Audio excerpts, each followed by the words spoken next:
New York, CNN. Black transgender activist Raquel Willis stood on the deck of the Brooklyn Museum on Sunday and led thousands of protesters in a chant. "I believe in my power," she said, as people in the crowd echoed the words back. "I believe in your power. I believe in our power. I believe in Black trans power."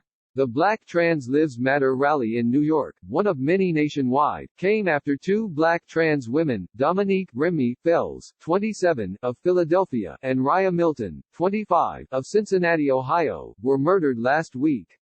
There have been 14 reported murders of trans and gender non-conforming people, including Fells and Milton, since the start of 2020, according to the Human Rights Campaign. But the number of deaths of trans people are likely undercounted, the Human Rights Campaign said in its report on anti-transgender violence in the U.S. in 2019.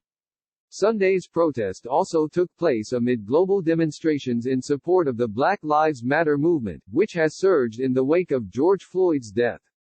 It also followed the Trump administration's announcement that it is eliminating an Obama-era regulation prohibiting discrimination in health care against patients who are transgender. Led by and centered around Black trans women, Sunday's march and rally in New York gave trans and gender non-conforming people the opportunity to mourn lives lost, and to vocalize their demand for justice and fair treatment. "We can't just talk about trans people when they're dying," Eliel Cruz, one of the co-organizers of the event and director of communications at NYC Anti-Violence Project, told CNN. "But what are we doing actively and intentionally to create space for them to be safe and well?" Protesters wore white as a nod to Black history. Protesters wore white and were asked to march silently for the first portion of Sunday's march. Rally co-organizer Fran Tirado explained this decision was made as a nod to Black history. In 1917, nearly 10,000 demonstrators in New York City wore white as they participated in the NAACP's Silent Protest Parade, one of the first public demonstrations of civil rights by Black Americans. "We felt that was a really powerful way to think about our action in relation to a lot of others and how thinking on the metaphor of like silence equals death and how everything comes together," Tirado, a queer writer and producer, told CNN. The role of organizer in times of civil unrest has most often been filled by the same Black and brown people who themselves are facing violence and mistreatment, Tirado said. It was important to Sunday's organizers, a group made up primarily of queer people of color, both Black and non-Black, that the legwork of organizing be done by non-trans folks, while keeping the spotlight on the partnering trans activists and organizations. This collective of folks is particularly powerful because it's modeling what is possible when you do have allies and folks who do care and also want to make sure that they're building something that speaks to the hearts of the actual people that they're representing, Willis told CNN in an interview. So often that doesn't happen. Melania Brown, the sister of Layleen Polanco, was among the speakers at the New York rally on Sunday. Polanco, an Afro-Latinx transgender woman, died in June of 2019 while being held in solitary confinement following an epileptic seizure at Rikers Island. Black trans lives matter, Brown told the crowd. My sister's life mattered. All of the loved ones we have lost, all of these beautiful girls that we have lost. Their lives matter. We have to protect them.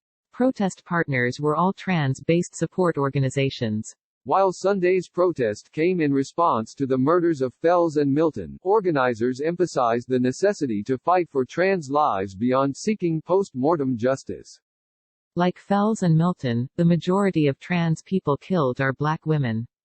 91% of the reported murders of trans and gender non-conforming people in 2019 were Black women, and 81% were under the age of 30, according to the Human Rights Campaign, which tracks reported killings.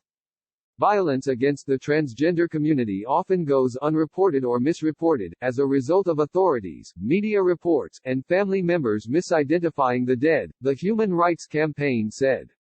Deadnaming is the term used to refer to the use of a trans person's birth name in place of their chosen name, as has been the case for Raya Milton, who was deadnamed and misgendered by the Butler County Sheriff's Office in a press conference last Thursday. CNN has reached out to the Sheriff's Office, which is handling the case, for request for comment. All of the partners in Sunday's protest are trans-based support organizations that provide both immediate and long-term assistance to trans people, organizers said. The Okra Project delivers free meals to trans and gender non-conforming individuals who are experiencing food insecurity. Gays and lesbians living in a transgender society (GLITS) facilitates assistance, including health care and housing, for transgender sex workers. The organization is nearing its $1 million fundraising goal following a surge in donations, said Cin Doroshow, GLITS founder, on Sunday. Nationwide solidarity. New York City wasn't the only place where trans activists and allies mobilized. In Los Angeles on Sunday, an estimated 25,000 people marched through Hollywood during an all-Black Lives Matter protest, CNN affiliate KTLA reported. The march was meant to honor Tony McDade, a black transgender man who was shot by a Tallahassee police officer last week.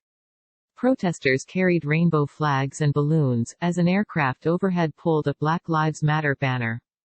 The protest is in direct response to racial injustice, systemic racism, and all forms of oppression, the Black LGBTQIA Advisory Board Council, which organized the protest, said on its website. A group of people in Chicago organized a drag march for change this weekend. They demanded justice for victims of police brutality, as well as a reclassification of violence against transgender individuals as hate crimes, CNN affiliate WLS reported. In Boston, thousands chanted, "No justice, no peace, no anti-trans violence on our streets," as they marched from Franklin Park to Nubian Square, CNN affiliate WCVB reported. We know that black people are vulnerable, especially vulnerable in this society, and especially trans folks and trans black folks, protester Corey Peterson-Smith told WCVB. So I think it's important we all show up and build solidarity.